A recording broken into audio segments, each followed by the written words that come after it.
5 বছর পর আমার স্বামী দেশে ফিরেছেন। সবাই অনেক খুশি ছিল, কিন্তু আমি খুশি ছিলাম না। কেন খুশি ছিলাম না সেটা একটু পরেই বলতেছি। হঠাৎ করে আমার স্বামী আমার দিকে তাকিয়ে বলে, কি ব্যাপার, তোমার কি মন খারাপ নাকি অন্য কিছু হয়েছে, আমাকে বলো। আমি তখন বললাম, আমার কোনো সমস্যা না, তুমি রেস্ট নাও, আমি আসতেছি।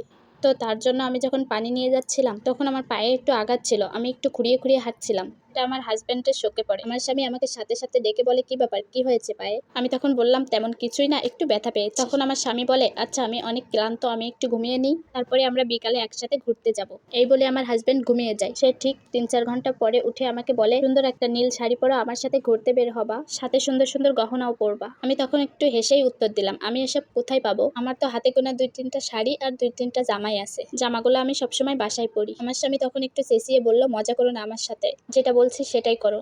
কেন মজা করতে যাব তোমার সাথে? যা সত্যি তাই বলেছি, এর থেকে বেশি আর কিছুই নাই। তখন আমার স্বামী আমাকে বলে ওঠে, আমি তো তোমার 5-6 মাস পর পর তোমার পছন্দের শাড়ি কেনার জন্য আমার মায়ের কাছে টাকা পাঠাই। প্রতি মাসে আমি তোমাকে 2000 টাকা করে পাঠাই এক্সট্রা ভাবে। এছাড়াও 2 মাস আগে আমি তোমার জন্য 1 লক্ষ টাকা পাঠিয়েছিলাম তোমার স্বর্ণের গহনা বানানোর জন্য। এসব কোথায় গেল? আমি একটু বিরক্ত হয়েই বললাম, আমার এসব কিছুই নেই, আমি যেতে পারবো না। তখন আমার স্বামী বলে, ফোন দিলে তো ঠিকই বলতা, আমার সবই আছে, এসব এখন কোথায় গেল? এত সময় স্বামীর সাথে নরম গলায় কথা বললেও শেষ বেশ আর কান্নাটা ধরে রাখতে পারে। তখন আমি আমার স্বামীকে বললাম, তোমার মা এসব আমাকে কিছুই দেয়নি, পাশের রুমে তোমার মা আছে, চাইলে সামনে এনে জিজ্ঞাসা করতে পারো। কথা শোনার পর আমার স্বামী তার মাকে একটা ডাক দিল। সাথে সাথে আমার শাশুড়ি আমাদের রুমে এসে হাজির হলো। এসে আমার শাশুড়ি জোর গলায় বলা শুরু করলো, কি হয়েছে বাবা, তুই না ঘুমাচ্ছিলি? বউ কি তোর সাথে কোনো ঝামেলা করতেছে? আমাকে বল।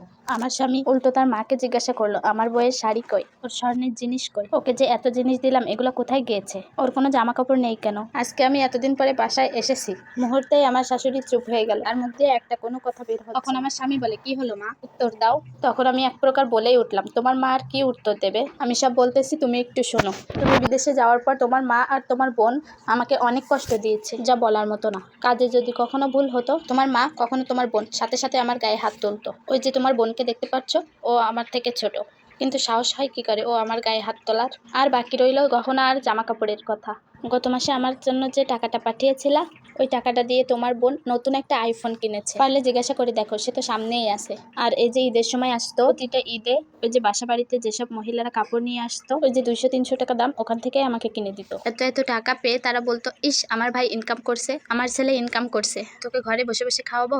পারলে তারা দুজন এখন সামনে আসছে, তাদের কাছ থেকে একটু শুনে নাও। তুমি জানতে চাইছিলে না যে আমার পায়ে কি হয়েছে, পা ব্যথা নিয়ে হাঁটতেছি কেন? তাহলে শোনো। তো পরশুদিন রান্না করার সময় রান্নায় একটু ভুল হয়েছিল, খেতে একটু খারাপ হয়েছিল, বিধায় ওরা কড়াইটাই আমার পায়ের উপর ফেলে দেয়। তুমি জানতে চেয়েছিলে না তোমার সাথে আমি কেন কথা বলি না?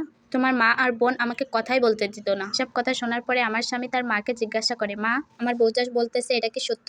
তখন তার মা কোনো প্রশ্নের উত্তরই দিতে পারে না, কারণ তার কাছে কোনো উত্তর ছিল না। কেন তোমরা আমার অনুপস্থিতিতে আমার বউয়ের সাথে এত খারাপ ব্যবহার করেছো, তাকে কাজের মেয়ের মতো রেখেছো? তখন আমার শাশুড়ি বলে, বাবা আমাদের ভুল হয়েছে, আমাদের ক্ষমা করে দে। আমার ননদও বলে, ভাইয়া আমাদের ক্ষমা করে দাও। এমন অবস্থায় আমার স্বামী অনেক রেগে যায়। আমি আমার স্বামীকে বললাম, তুমি শান্ত হও, যা হয়েছে হয়েছে। শাশুড়ি আর ননদ রাগ দেখিয়ে রুম থেকে বের হয়ে যায়। তখন আমার স্বামী আমাকে বলে, আমার অনেক ভুল হয়েছে তোমাকে এভাবে রাখার, আমি তোমার কাছে ক্ষমা চাচ্ছি। তোমার কোনো দোষ নাই, তুমি কেন ক্ষমা চাচ্ছ?